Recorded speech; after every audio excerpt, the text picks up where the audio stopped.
अगर तुम जिम में वही वर्कआउट्स लगा रहे हो जो तुम शुरुआत से लगाते आ रहे हो, तुमको इंप्रूवमेंट्स नहीं मिलेंगी भाई। एंड तुमने ये खुद नोटिस भी कर लिया होगा भाई, तुमको ज्यादा इंप्रूवमेंट्स नहीं मिल रही because you got used to it. अब वो वर्कआउट तुम्हारे लिए मुश्किल नहीं है, अब वो तुम्हारे लिए इजी हो चुका है क्योंकि तुम उस वर्कआउट को इतनी ज्यादा बार कर चुके हो।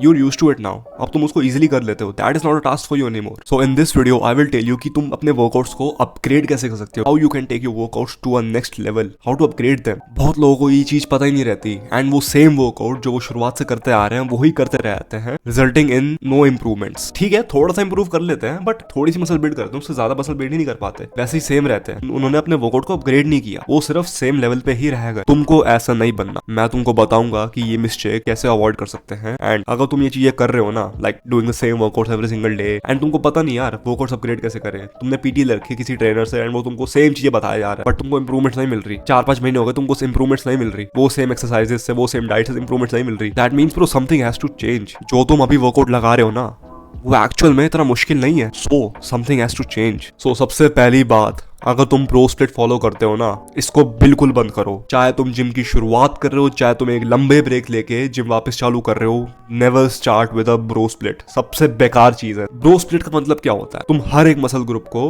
बस एक बार ही टारगेट करते हो एक वीक में। तुमको एक्चुअल में हर मसल ग्रुप को 2 बार ही टारगेट करना चाहिए in a week. And I am guessing कि तुमको ये ऑलरेडी पता होगा बट यार बहुत लोगों को नहीं पता रहता। बहुत लोग ये ब्रो स्प्लिट ही फॉलो करते रहते हैं because of lack of information. तुम अगर ब्रो स्प्लिट फॉलो कर रहे हो ना भाई, you are actually missing out on a lot of progress. चलो ठीक है, छोड़ो। अब now you are targeting every single muscle group 2 times every single week.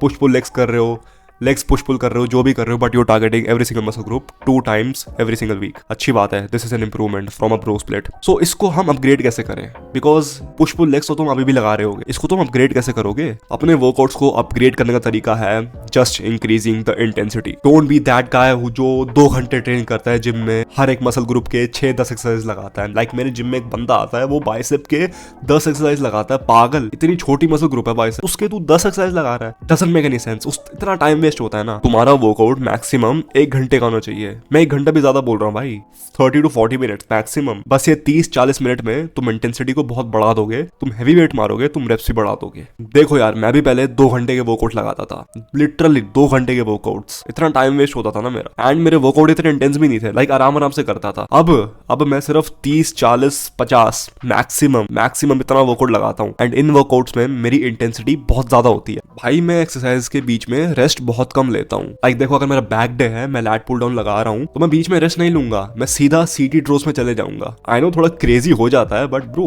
Intensity इससे ही तो बढ़ती है बहुत। एंड मैं एक ऐसा बंदा हूँ जो हैवी वेट के हाई रेप्स मारता हूँ। आई नो ये थोड़ा अजीब सा हो गया सुनने में, लाइक तू हैवी वेट के हाई रेप्स कैसे मार सकता है? एक्चुअल में लोग मारते हैं यार। तुम्हारे जिम में भी ऐसे लोग होंगे जो हैवी वेट के हाई रेप्स निकालते होंगे। अब मैं तुमको ये नहीं कह रहा कि तुम भी हाई वेट से हाई रेपिटेशन मारो। अगर तुमसे नहीं लगता कोई दिक्कत नहीं है, बस पावर लिफ्टिंग मत करना। आई नो तुमको एक एस्थेटिक फिजिक चाहिए, ना कि वो मोटी सी बल्क लुक जो पावर लिफ्टर्स की होती है।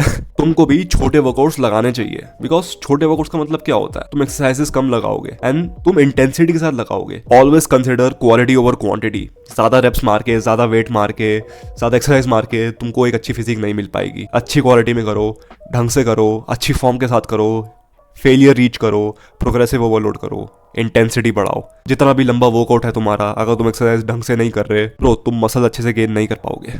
अब देखो, तुम अपने वर्कआउट्स को अपग्रेड और भी तरीके से कर सकते हो। जरूरी नहीं है कि तुम बस वेट पे ही ध्यान दो, लिफ्टिंग पे ही ध्यान दो, और भी चीजें कर सकते हो भाई। जैसे कि तुम अपने वर्कआउट के एंड पे स्ट्रेचिंग कर लो थोड़ी सी, सिर्फ 5 मिनट की स्ट्रेचिंग। पहले नहीं करते थे, अब तुम कर रहे हो, इंप्रूवमेंट है। ये छोटी सी चीज तुमको रोज करनी पड़ेगी। With the help of that discipline build होगा। तुम्हारा फोकस सिर्फ वेट्स पे नहीं होना चाहिए, और भी चीजों पे होना चाहिए।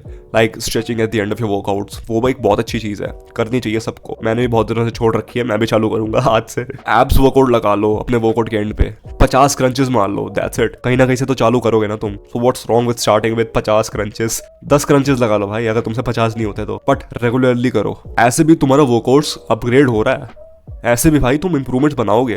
तुमको अगर मार्शल आर्ट सीखनी है भाई, जॉइन अ बॉक्सिंग जिम या फिर एमएमए कर लो, कुछ भी कर लो, घर पे करना चालू कर दो। मैं एक वीडियो बनाऊंगा, जरूर बनाऊंगा बॉक्सिंग पे, द बेसिक्स ऑफ बॉक्सिंग सब बताऊंगा, बट टाइम लगेगा उसको। मैंने अपने डिस्क्रिप्शन में अपना वर्कआउट लिंक डाल रखा है, तुम उसको फॉलो कर सकते हो अगर तुमको एक्सरसाइज ढूंढने में दिक्कत हो रही है तो। But yeah man, that's it for now. Thank you for watching, take care and take action.